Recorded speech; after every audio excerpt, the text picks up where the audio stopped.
من اولین شدم روادید را بیکار کردم.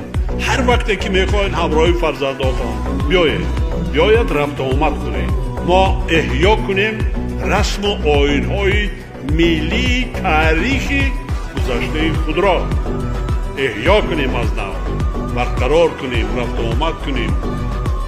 ما یک مردم هستیم، فرهنگی مشترک داریم. حالا یه شعرم از رودکی بخونم، اون بچگی یاد گرفتم، حالا همینجا یادم میگه بوی جوی مولیان آید همی، یاد یار مهربان آید همی، ریگ آموی و درشتی راه اوی، زیر پایم پرنیان آید همی.